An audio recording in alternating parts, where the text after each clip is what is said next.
So we have with us here today Dr. Christopher Lee, who is a PhD from Georgia Tech. He's currently working with Shadow Server and ISC. And Andrew Freed, retired special agent of U.S. Treasury, and Paul Vixie. He's the president of ISC and serves as the chairman of Aaron Board of Trustees. And they're going to be talking about uses of data mining for internet badness.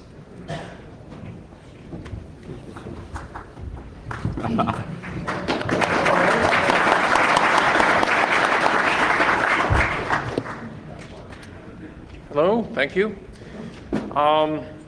So I want to say I'm a little worried about some of these slides. This is a more technical audience than some of these slides were meant for, so I may breeze through a few of them. Each of us will speak about 10 minutes, hopefully having a nice segue leading into the next person's material.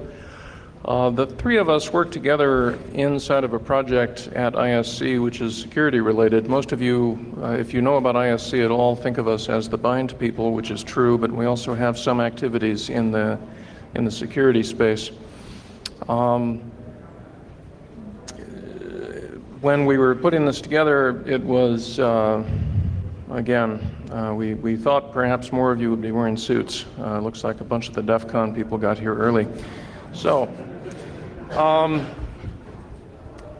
every day, at least one of you, I guess birthday paradox, statistically speaking, probably more than one of you, gets a phone call from some aunt, uncle, parent, grandmother, whatever, saying, my computer is acting funny, it's slow, my ISP sent me email, it doesn't work at all anymore, you know, whatever it is. And what you know happened is that she clicked on something she shouldn't have, or he downloaded something that sounded interesting and ran it, and so the next thing that has to happen often involves you getting into your car. There are some sort of opportunities being lost there, not just that you could have been doing something else with your evening, but that there's a bunch of data that is being generated by those events that is currently going by the wayside. And the good guys, the protectors of the economy that is above the table, really, in my opinion, need to get some leverage if we would like to stop losing. So first I'll go through a short list of some of the data that is currently being thrown away. And I'm referring to it as being thrown away because that's what's happening. Although the way we're going to describe it on the slides is information that various people could be collecting, and as you will see, are not. Or if they are, it's not doing anybody any good. So, the toolbar maintainers use whatever data they can collect for various AdSense or other, ways to increase their revenue. But as far as, she clicked on something she shouldn't have and a toolbar operator has the data, they don't really care about that. Her AV software may have thrown up a warning saying, hey, are you sure you want to download this? It has bad signature or whatever, but the warning doesn't make any sense, and so most people, statistically speaking, just click OK. They want to get that warning out of their way so they can get back to what they really wanted to do. There is a bunch of DNS information. The ISP probably operates a recursive name server unless the person is bypassing that and going to OpenDNS. OpenDNS, I'll give them a shout out. They at least use this information to look for badness, but most ISP name server operators don't. Next slide. So after this, the PC starts making these random high TCP port sessions to places, maybe they're in a local colo, more often they're, some other botted PC somewhere. This information is in the net flow and is promptly thrown away after, some rollover period. What else have we got? The spam. Obviously, we all start getting spam from these PCs within 12 to 24 hours. And what we do with that spam, statistically speaking, is to delete it. It's I guess that's the necessary thing for us, but I'm not sure it does a hell of a lot of good for her or for the overall problem. I'm going to skip some of this. Go ahead. I'm going to try and skip a lot of this. I'll go back. So spam cop, we're referring here to Serble and spam cop and some of the anti-spam efforts. I started the first anti-spam effort. It was called MAPS, which is spam spelled backward. I got sued almost off the face of the internet for my trouble, and I don't do that sort of work anymore for that reason. The people who do it now are smarter than me, and they don't get sued, or if they get sued, they win, and so hats off to them. On the other hand, the data that they get, they tend to use to improve the quality of their own anti-spam listing services. If it makes its way back toward any, let's say, a law enforcement case that's being built against the botnet operator, it will be because some very smart law enforcement officer knows who to ask and how to get those records. There isn't any kind of reporting that goes on. So throw the data away first and get asked questions later seems to be the model that we're following. Go ahead. This is what happened with Conficker, which Chris Lee is likely to mention a little bit, is that the PC will start trying to infect other PCs on the local network, which for a corporate network can be fairly large. Usually a home network, it's just everybody on the downstream side of a DSL or cable modem box. But the ISP will generally see some things in NetFlow about this. Gee, why are you going after port 1464? It's one of our customers, attacking one of the other ones. The ISP hasn't really got the time or the profit margin to look into this. So unless it is used almost instantly in support of some other trouble call that happens within a few hours, that data will be thrown away. Oh yes, the honeypots. I'm seeing a whole lot of good guy on good guy violence. So much of what's in honeypots is just other people scanning the network, and we're not throwing that data away the way we should, I guess. So if you were watching the various logs inside of certain registrars and registries, you'll see that a bunch of throwaway domains got registered the day before that were all referred to in the spam that was sent through Grandma's PC. But the chances are they weren't meaningful the day before because the spam hadn't been sent. And so again, if you are smart about knowing what to ask and knowing who to ask and how to get them to answer your question, instead of having them throw your question away, you can put that together after the fact. What you can't necessarily do is use it predictively. Say, gee, these domains just got registered, I wonder why. And if I see something that has those domains in it, does that give me the ability to sort of programmatically detect that the level of evil is very high without having to gather more data points in order to get that level of assurance? Next. So here we've gone the other direction on this slide. Let's skip this one. So some of those people are not throwing that data away. I want to be fair to those of you who are in the security appliance business. There's plenty of product that you can buy. It's on the street. Where you can, if you're an ISP, you can get a couple of different security appliances and put them on span ports or whatever. You can, put them in your data feed, start giving them your abuse data or your problem indicators, and start learning various things about what's going on and use that to keep your network more up more of the time. The trouble is that the data that you need in order to do that is often not happening on your network. So the ideal scenario is that you get information from both sides of a transaction instead of just your side or your customer's side. But you generally don't have access to that. You have no insight at all to where the problem started on the other end or what they've been up to lately. So I guess what I'm trying to say is Sure, we don't throw all the data away, but we might as well.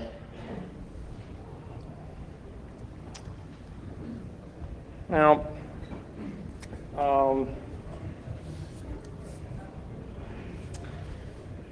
raise your hand if you're not on a mailing list that requires a secret handshake of some kind in order to get onto it. Yeah, okay. So I'm on, I don't know, somewhere between a half dozen and a dozen of those. I have lost count. All of them became kind of useless this week because the topic at hand was, gee, when can we all get together and have lunch during Black Hat? But for the rest of the year, what we tend to use them for is somebody will say, hey, I'm investigating a problem that looks like it came from a certain IP address, and here's the UTC timestamp. Who else knows something about that? Frankly, I find that kind of useless, not just because I never know the answer, but because we're not going to be, we've got humans in the loop on both sides. You know, these are not computers talking to computers, doing some sort of hash lookup, sharing information that's known to be useful to the other side. This is people who may or may not have the data you want and may or may not be there at their desk at the time that your question went out. They may or may not have time to go do the lookups, and then maybe they do or don't have time to cut and paste the output from their local security appliance or their sort of cool setup where they want to show off the great data that they have and the great analysis that they do. So statistically, most of that stuff, although it annoys all of us, does no good. Now, I am known for tilting at windmills. I looked at this and I said, gee, where are we going and why are we in this handbasket? And I said, there's got to be some way that we can make a clearinghouse so that the data that's out there will no longer be strictly, purely, statistically speaking, that is, wasted. How can we get the people who have it to provide it to the people who need it without having it fall into questionable hands and without everybody having to have a direct one-to-one relationship with everybody else? So on this slide, you'll see sort of all kinds of different types of data that are produced and or collected and consumed locally or thrown away locally.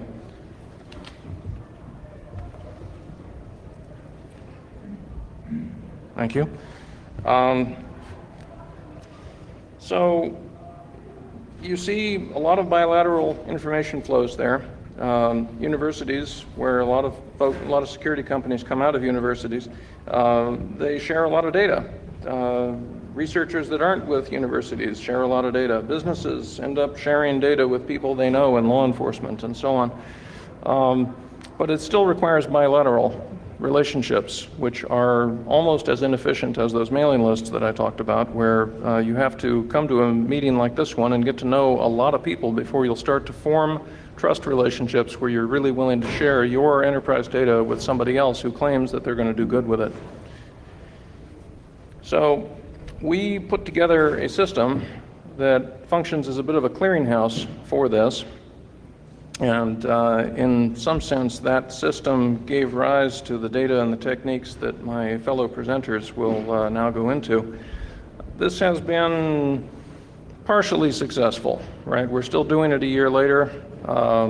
It's up to a couple hundred megabits per second of data that is shared.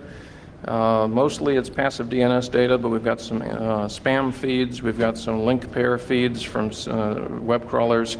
We have a lot of information going by. We ourselves do not store very much of it. I mean, we have some log files, but they're all just sequential stuff designed to let us grep for something if we're looking for it. The intent is that the people who come and connect to this information exchange, which looks like an Ethernet switch, will build databases out of it and will analyze what they're seeing and so forth.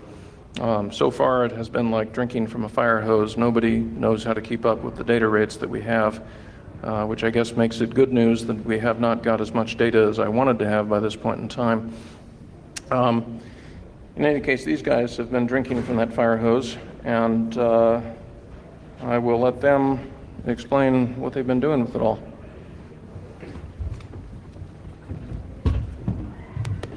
When we put this presentation together, I didn't know how well it would go in this audience, but a lot of people that are here either work for government agencies, contractors for government, large corporations, security companies. Can everybody hear me, by the way, in the back?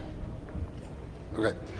And the one common denominator in security today is that you really can't just go through a log file and find anything.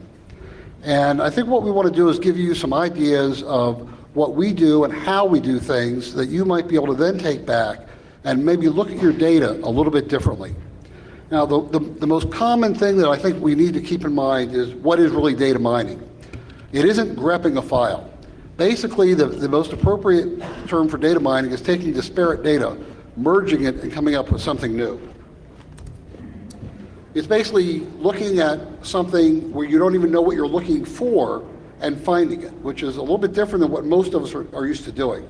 To give an example, when a couple weeks ago, everybody here heard about the DDoS attacks in Korea.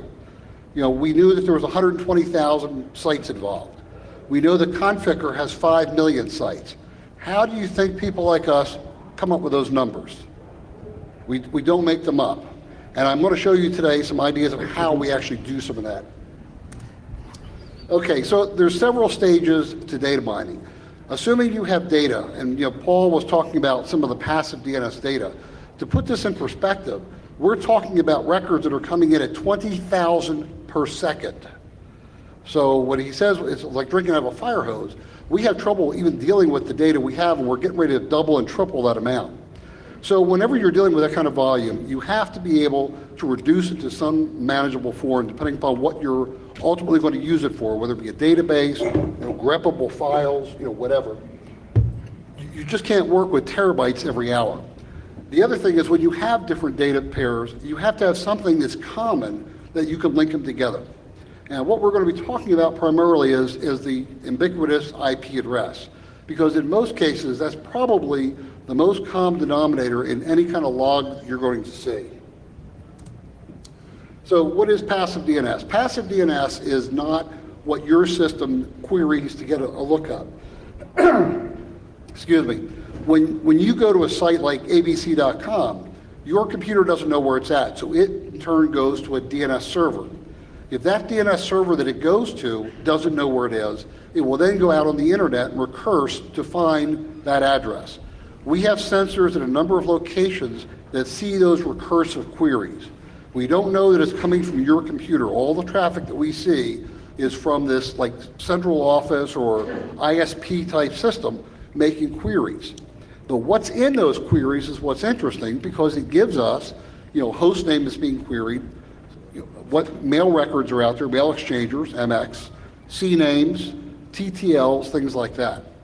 All of these things in their own circumstance can be very, very useful. For instance, a couple nights ago, we were looking for a new botnet. The one thing that was very, very unique about it was that when you did a query for it, the TTL on the zone files came back to 432, which is not normal. So in looking and enumerating that botnet, we were able to go through just one file, the passive DNS, saying give me every address resolution where the TTL came back as 432. And within about 20 minutes, we were able to enumerate like 25 hosts, stuff that we didn't have records on. The domain names have been registered. We wouldn't have seen that data, through the commercial sources for another day, day and a half. So the other sources that we merge together for some of the routine day-to-day stuff is spam trap data. If we see a new domain coming in and we see all, spam coming out of it, that's kind of a clue that we're probably looking at a problem area. I do a lot of domain name analysis. We have large databases that crunch about 325 to 380 million domains every day. We're looking for all sorts of combinations, but in order to do that, we have to take the old stuff and flag it as inactive, the new stuff added as active, and then start recalculating all of the things that we're looking for. So the domain name data is actually very, very valuable because we know what's new. We know what's new not necessarily just from what we get in the feed, but from when we see traffic that isn't in our database, we also know it's new. So we can infer from our database, if we see something and it's not there, it's new. I track name servers. That's one of my specialties. We look for certain combinations, and to do that, we basically are tracking about 2.6 million name servers in the GTLD, which is ComNet, Org, BizInfo, and then we also track US. We get a lot of malware samples, and I'm not going to really talk about malware. That's almost a different specialty. Most of the malware analysis uses MD5 hashes, and then depending upon who's capturing it, whether it be a honeynet or a dark net, or if they're running some combination, they may include the address that was connected to them and stuff like that. But for most malware, the common signature is going to be an MD5 of the actual file. And we're also looking at Conficker hosts. We look at this in a couple different ways. We have a database of over 5 million hosts. So when something comes in, we evaluate it on a number of different planes, such as, is this a new host? Have we seen it before? Oh, by the way, is this one of our Conficker infected machines? Because we're kind of waiting for this, and Chris will go into that, but that's a monster waiting to wake up. And the ultimate goal of data mining is to find the proverbial needle in a haystack. And like I said, the one difference between most analysis that you're accustomed to doing and true data mining in a security area is that we don't know what the questions necessarily are when we start looking at the data. We're looking at data trying to figure out what to ask and what questions to ask, and then going back reiteratively and then trying to prove whatever it is we're seeing. So the tools of the trade are pretty simple. You need a lot of bandwidth. Depending upon what you're going to download and how much speed you have coming in, you can't try this on a home modem. Storage, depending upon what you're going to store, RAID arrays, RAID 6 is good because you're not going to be able to back this data up. Fast servers, now my definition of fast and some others is different. Anything that has less than 8 cores and has less than 64 or 32 gigs of memory is too small and too slow for me. So, databases, I don't know what you all are using. Pretty much the de facto standard is MySQL. However, MySQL doesn't handle addresses very well. So we end up using Postgres for a lot of that. So we end up merging some of these things. But whatever you're most comfortable with, if you can run with something that you're familiar with, and you can manipulate data very quickly, stick with it. And the most important thing is just ingenuity. You have a lot of data here. What are you going to look for? What is there to look for? How can you massage it? How can you make something bubble through that looks really interesting? The next thing you have to do is you have to normalize it, put it in some format so there's some common form, something there that's common. For instance, if you have one system that has IP addresses and the other one's providing subnet addresses, you probably want to make both of them subnets. You compare apples to apples and oranges to oranges. You have to have something that's relational that you can correlate if you're combining more than one database. And most of that stuff is kind of common sense when we're looking at it, but sometimes it might not be. For instance, when I do some analysis on URLs, I found that one of the quick ways that I'm able to reduce a lot of duplication is to take the URL up to a question mark where the parameters are and do an MD5. And this way, if I have 500,000 spam messages, every one of which is the same up with the exclusion of something to the right-hand side of the parameter, it goes into the database one time. So there's some tricks like that you can use to kind of normalize your data. Pruning, basically you just take the garbage out. Now derivative data, this is kind of the cool part. And that's where you actually can derive other data from the data you have. Now I know that there's some other expressions for this. Chris is probably more into data mining than I am, but basically it's where you're trying to get other data from what you currently have. And we're going to go through a really elementary example here. The most important part of this is it gives you a much more of a 3D dimensional view of what you're looking at. Now, most of you here know what Spam House or Serval is, and I'm affiliated with Serval also. But you ever wonder how they end up getting all these numbers and addresses in these spam and RBL lists? It's not necessarily by seeing bad stuff, it's by anticipating seeing bad stuff. And that's where you get that 3-dimensional view. You see something not only as an address, but you may see it in correlation to who registered the domain, where it's hosted, the net block, and other criteria. So let's start with DNS, because that pretty much is the central nervous system of the internet. Without DNS, for the most part, things don't move. And Virtually anything you're going to look at is going to start with an IP address. So let's just talk about how we can enumerate something as simple as an IP address. First of all, most addresses on the internet will have a pointer record, a reverse ARPA record. So if you have an address 1.2.3.4, you can figure out what the pointer record is. Now, a lot of the bad sites that we deal with don't necessarily have either good or valid pointer records. There either may be a generic record or maybe nothing there at all. But if there's something there, that lowly pointer record can very often tell you what the domain name is. And the reason that's important is because knowing who owns the net block doesn't necessarily tell you who's using that net block. One of the things that, if you do a lot of work tracking down phishing sites and things like that, what happens is you have an ISP who leases space to a company, who in turn leases servers to another company, who in turn leases VPS worlds to somebody else. So sometimes the pointer records will give you a lot of information as to who is really responsible for that specific box. Okay, so we can also do a who is. Who owns that net block? Who has it registered? And finally, another piece of information that's very valuable is how does somebody get to that address? Everything on the internet has to be routable, and the way it's routed is basically through BGP announcements. So by looking at a BGP table, you can develop a database that will let you correlate any IP address to an ASN.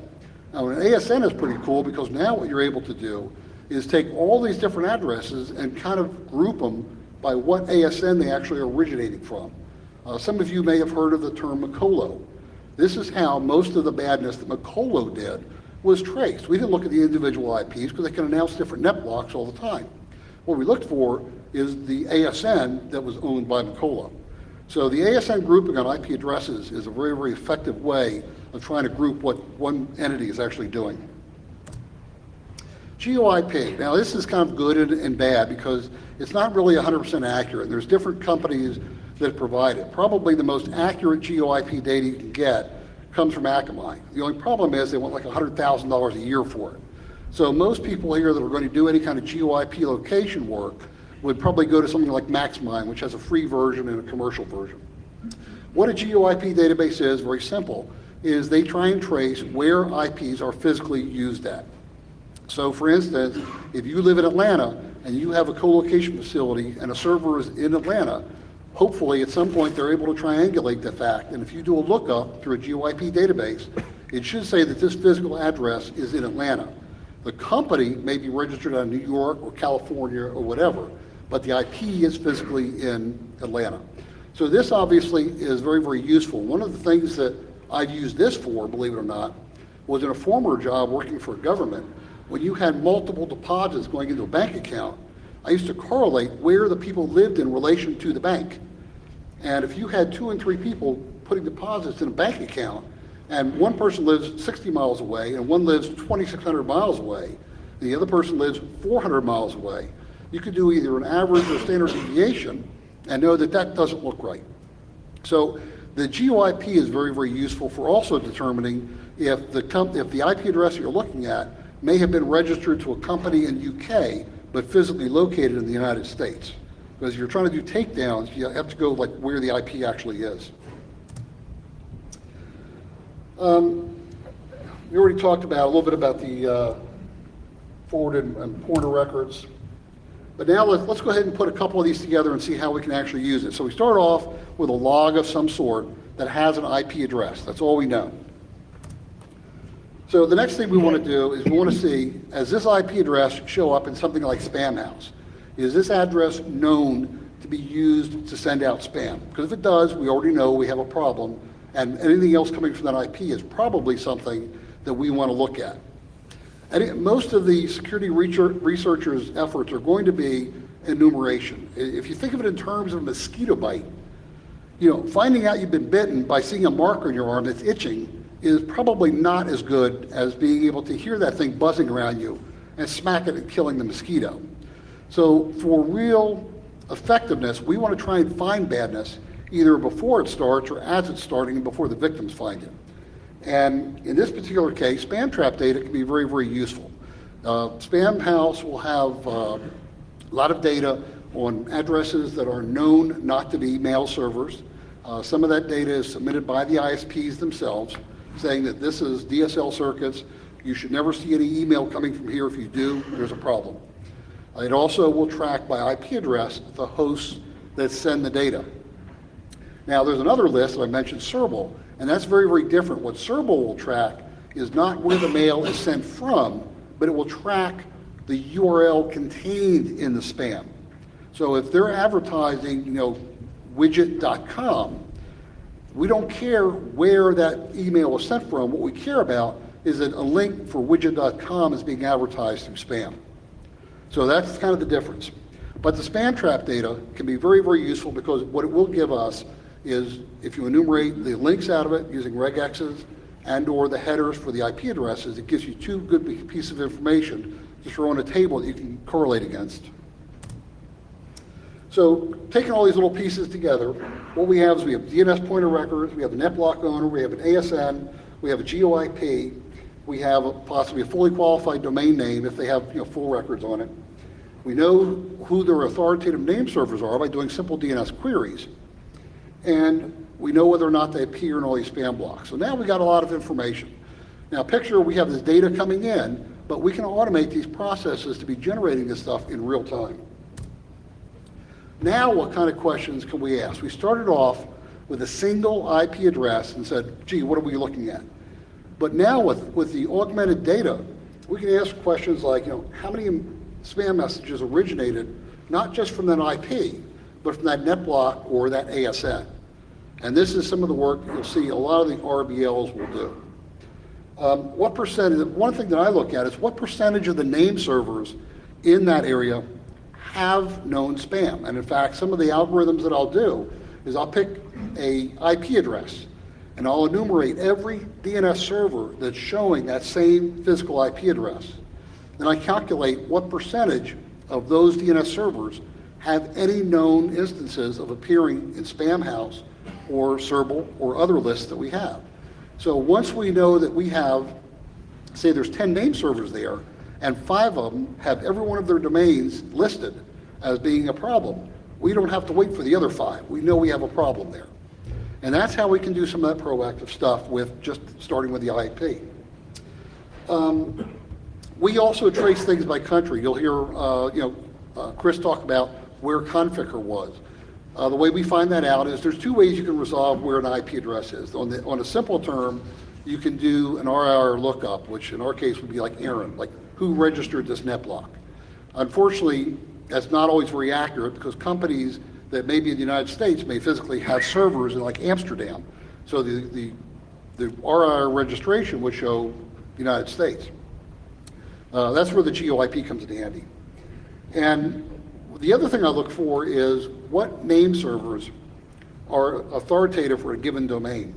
We do a lot of evolution of name server to domain, the name server to IP, so that we can enumerate in any one of those directions. And once again, we're talking about databases that have somewhere in the vicinity of about 380 million domain records, about 2.6 million name server records. We have spam databases that we'll purge out once we get to about 185 million records. The passive DNS, just for the name server database alone, is about 88 million records. So there's a lot of data here. So let's talk a little bit about, let's go back to passive DNS, because passive DNS gives us a tool that we just don't get from regular logs.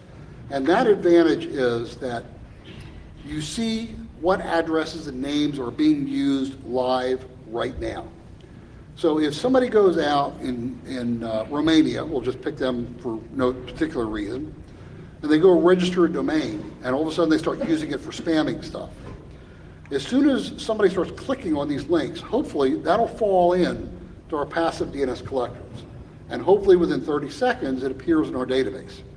So now what we know is we're seeing a domain and an IP pair that we don't have in our databases, so it's new.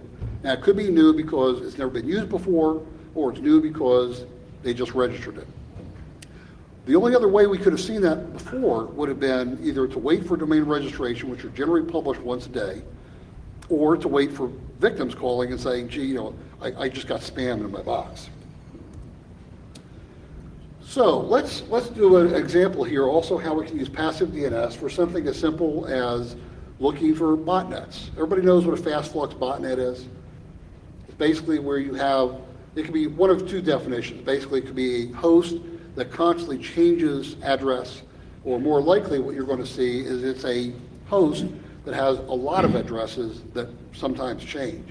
We're seeing a lot more botnet activity for pretty much any type of malware that's out there. Well, it turns out that it's really pretty trivial to find fast flux botnets. You just got to know where to look. So in this particular case, what we'll do is we're going to go through passive DNS data, which would basically have a domain that was looked up and all the 4, 5, 6, 7, 8 addresses that came back for that specific domain. Everybody with me? So we have a host, we have 8 IP addresses. Well, we know that botnets are pretty well dispersed. They're random. They're on hacked systems. They're on compromised boxes. So what does that tell you? It means they're not generally going to be like next to each other. So what I'm able to do is I can take these addresses. I can look at the TTLs. Fast flux botnets aren't going to have 5-day-old TTLs on the zone. They're going to have 600 seconds or less, generally. Sometimes even less than that. We can look at where they're at. We would expect the fast flux botnet to not be located near each other.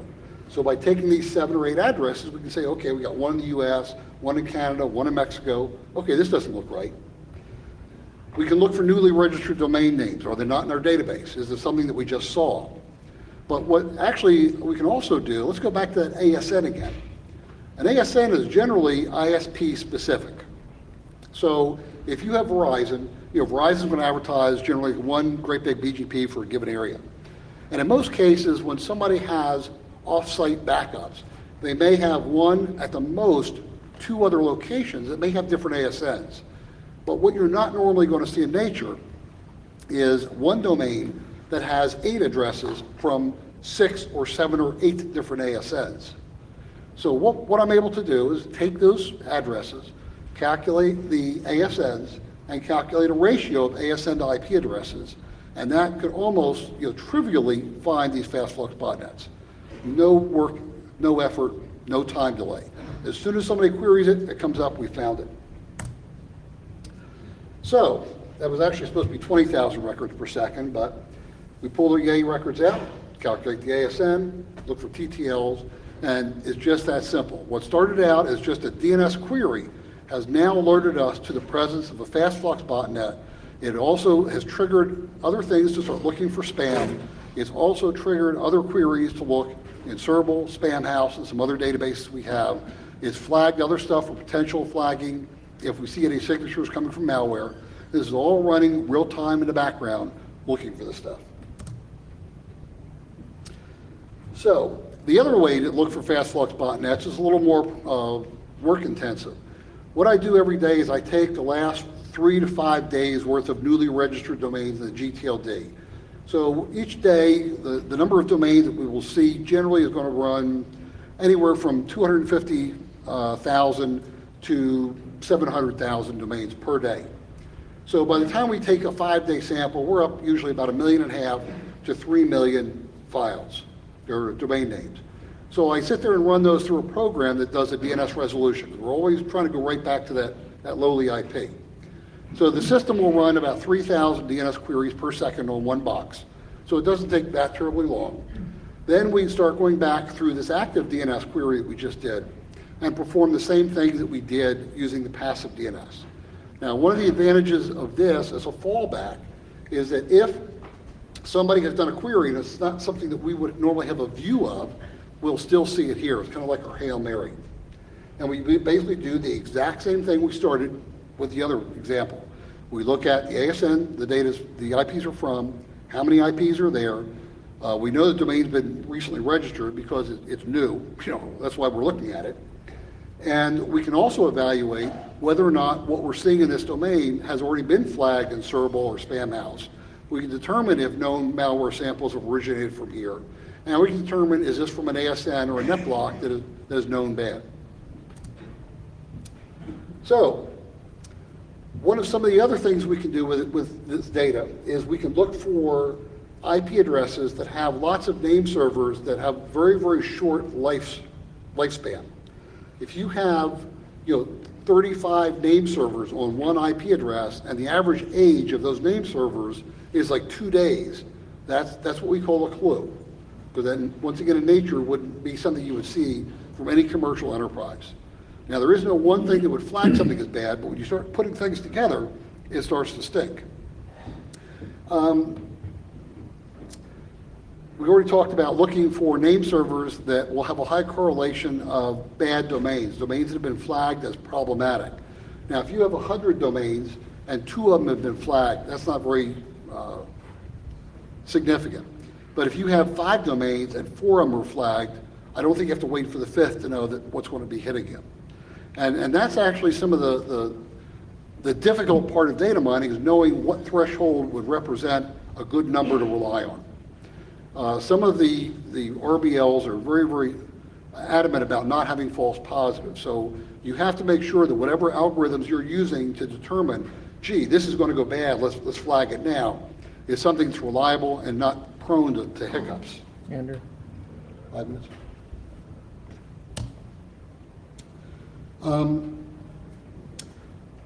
Something else we can do from ASN. Once again, the ASN is part of a BGP announcement. So if somebody hijacks NetSpace, we know that because we can see an ASN that isn't in our tables anywhere. So by looking at BGP, ASN, and IP data, we can also identify problem areas. We can look for newly advertised ASNs. We can look for hosts that are being advertised from what we refer to as bog-on space. And we can look for net blocks that move. Normally, you don't have net blocks that move provider to provider to provider, especially 2 and 3 times a day. All of those things we can see. So that there's very little that somebody could do that doesn't leave a trail somewhere on that internet. So here's a quick example. We took a very small sample of domains. We ran a scan. I don't know if everybody can see it, but essentially what it is, it's a domain name, it's a number of IP addresses, the number of ASNs representing those addresses, and the ratio, and whether it's listed currently in Serval. So this is kind of a starting point for one of the things that I do. Let's look at the last one. We could have looked at any one of them, doesn't matter. So we're going to focus on rsert.com. These are the addresses that came back when we did a query for rsert.com. And you can see there's 17 different addresses.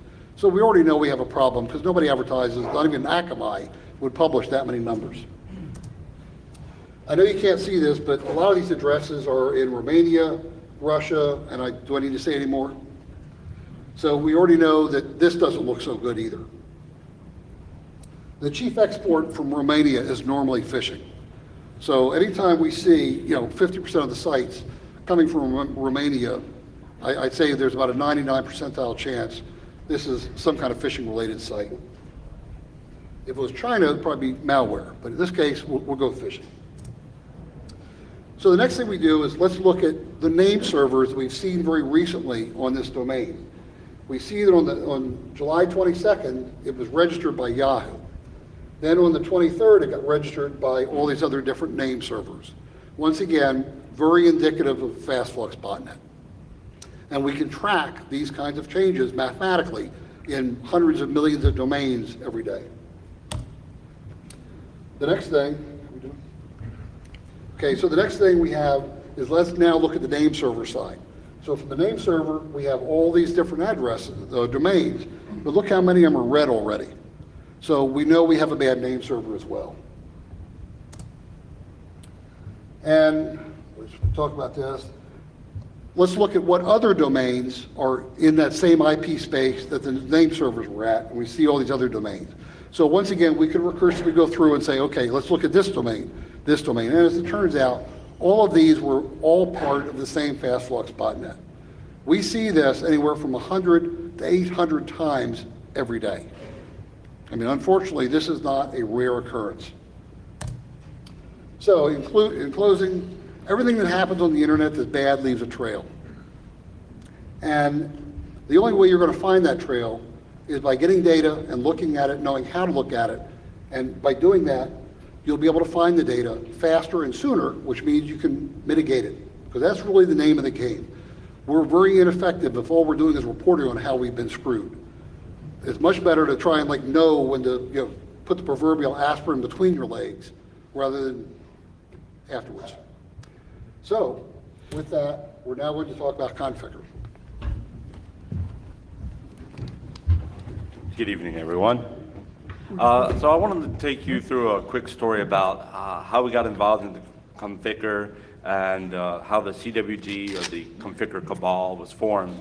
Not because we did such a great and awesome job at it, but because we did so and collaborated in such a large scale, and there's a lot of lessons learned in that. So the first thing that happened was what I call phase one, where we found out that we were hurting. So the network's on fire, people are getting locked out of their PCs. This happened right at the beginning of January as the Conficker B, version B, started to brute force the passwords on network boxes. And then, anyone that knows how to patch a box gets a call that day going, all my PCs have been pwned, what's going on? And so we arrive on the scene and start taking a look around, and we say, well, we've heard of this Conficker stuff, maybe it's that. And lo and behold, it was. So after we discovered that Conficker was really a problem and that we needed to allocate resources to it, we started doing things like trying to measure it. So we registered some of the domains that Conficker was using. So a lot of us started doing this, and we started finding out other researchers who were doing this and formed a kind of band of brothers. And so the researchers were each registering domains, each running their own HTTP sinkholes. And data sharing at first was fairly not done. I mean, we were just all getting our own little silos of data that we were all looking at, and that was neat, but we weren't getting a whole lot of value out of what the other people were doing. Plus, there's a lot of other people out there that were doing great analysis, but they need the data to do so. So we also were having a huge cost burden of sitting there with our credit cards every night buying domains. So we asked the support intelligence to do white tasting for us. You've heard of domain tasting. That's where you buy a few domains, and then before the lock-in period, you return them and only pay cents on the dollar for those domains. Well, we wanted to do this for white hats. So we started doing white tasting. And once we started registering a bunch of domains in bulk like this, someone with a sense of humor decided to put Conficker cabal as the who is information, and thus the cabal was born. So next, we go into phase three. Go ahead. And where we needed to go beyond even the scale of just doing this white tasting, and ICANN leads the effort of coordinating with the various affected TLDs to say, let's instead of doing one-off registrations or just doing hundreds of registrations a day, let's just go ahead and pre-register all these domains with the collaboration of the TLDs and share the data amongst everyone so that we can enumerate victims and get reports out to tell people to go patch those boxes. So it's important to note now at this point the cost of registering domains is really borne by the TLDs because they have to add all these new records to their zone files. And that actually, once Conficker C comes out where there's a bunch of domains, it actually becomes important. The data was centralized, so all of us were pumping data into basically an FTP server where we all had access to it. And people were taking those logs off those boxes, pulling out the IPs, mapping it to affected ISPs, and doing reporting. And we had a bunch of different reporting entities that were doing a great job of that. And that's what, this organization and this structure is where the CWG was born. So now Conficker C rolls along.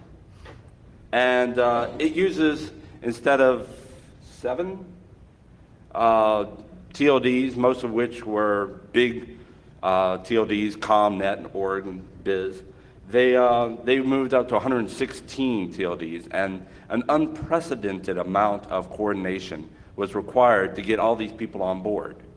There was a lot of evasion techniques in the way that the bot would go and get to the domain. You couldn't have two domains with the same IP address, so we needed large dark nets with a bunch of IP addresses. But we actually had these resources, and we could do this. The media said the internet would self-destruct, and we would lose it forever. But really, it wasn't that bad. So we saved the world, right? If the media said it was self-destruct and it didn't, it must be us, right? Anyway, but after we get this and we start just kind of doing, registering all these domains, now we kind of have to do the long war, the war of attrition, if you will. So we look at this data and try to figure out where to place our efforts the most. It's like, okay, we've cleaned up a lot of the US because our reporting is really good in the US. The media was really, most of it was in English. A lot of people got the message and they got the tools, they cleaned up things. And now we have to figure out where to put our efforts next. And this is where data mining comes useful. So let's look at the numbers. All right. First problem with looking at the numbers is everyone has a different log.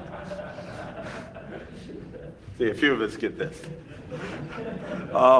Every contributor of the logs had a different format, and was collected using, one person used Apache, one person used a darknet, one person was using some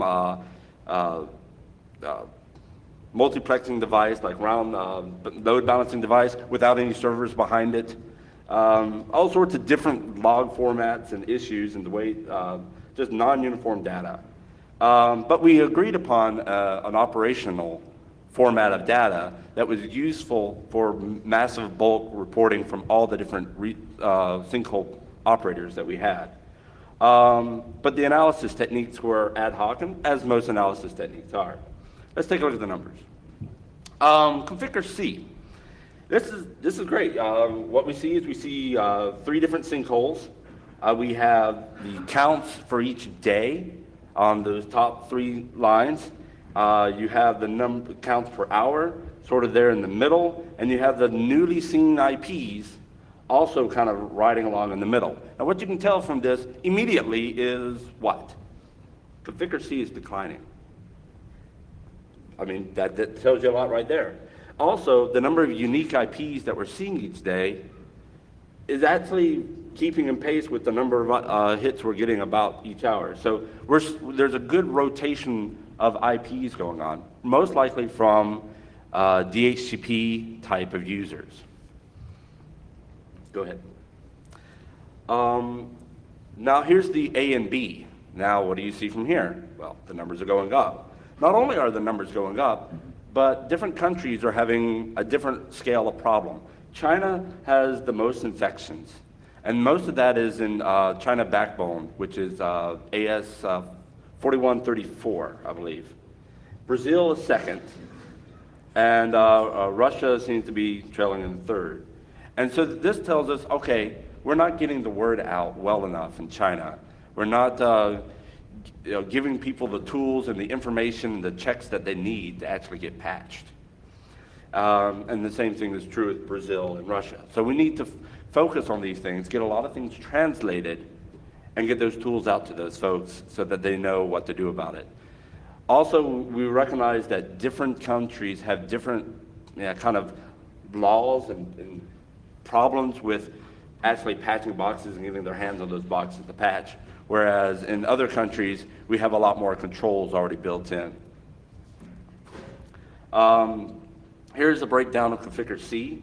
Also, it's pretty much the same group of countries that seem to be leading these, the majority of the IPs. Now note that this is IPs, not the percentage of the country or anything like this. So it's automatically going to be biased towards countries that have a lot of IPs. Or countries that don't have a lot of NATs, because NATs will accumulate a lot of victims together behind one IP. But here's the story that I really want to tell. This is a dark net, and I know the charts are illegible, but that's okay. You've got me to guide you. this is from a dark net, and what we're doing is any hit that comes into the dark net, we try to categorize it as port 445, or it looks like it's using the Conficker peer-to-peer port. So since it's covering a lot of IPs, each IP has a different port which is mapped for Conficker. And if something comes in on that port, an IP combination, we mark that as a Conficker-infected host. And so the red line that we see at the top is that peer-to-peer, the count of peer-to-peer infected hosts that we see hitting. And it's got the diurnal trends that you would imagine would be there, and it's also sloping down. So peer-to-peer seems to be fading away. But right there at the end, we see a spike of 445 traffic. And we want to know if this is Conficker related or whether this is not. So you take a look at that and you do some data mining. You first form a hypothesis. Hey, who's hitting me? Is it one IP address that's really hitting me? Well, this spike is unique IPs, not the number of hits. But let's take a look. So I first say, okay, how many hits do I get from each IP? And the majority of the hits that I received were from an IP in Russia. But again, all of those hits combined would only make one mark on here. So let me see if it's from a particular /24. So I map off the last octet, do a count, and I find out that it's pretty flat. There's no one network that seems to be hitting me that hard. Okay, well, let me map them to ASN and then do the count and see how many hits we get. And there were 2 autonomous systems that really ranked up towards the top, and it was much greater than everything else. One was in Russia, and one was in a neighboring country, which I forget right now because I couldn't find my notes. But anyway, the issue there is you just kind of dig into this data, you form a hypothesis, you form a question, you don't know what it's going to be beforehand, but you just keep manipulating the data, you map it to something else, you enrich the data, and you try to find out what's really going on. The last test I did was I said, are these Conficker infected? Well, we already have a database of everything that we know is Conficker infected, especially for that day, and it was a very low overlap, meaning that this 445 scan had nothing to do with Conficker, it just hit our darknet at the same time that we were receiving a bunch of Conficker hits. So you can see how you can just continue to ask questions and find out. Now those 445 hits, you can take those IPs, correlate them with other people's botnet hits, and find out which botnet it was. All right. And that's it. This is Paul Vixie from ISC. Myself, Shadow Server, and I can't keep a job, so I'm all over the place. and Andy. So let me go ahead and ask for questions. Sir. Are you planning to integrate and that you can export this data, same data, and be able to use this for your cluster? Can you repeat it one more time? Are you planning to export same data and potentially use it for this? Are you writing? Okay. Are we going to export SIM data? The short answer is no. We don't have the knowledge to do that right now, and we haven't had anyone request it. That might be something we could look at if there's a huge interest.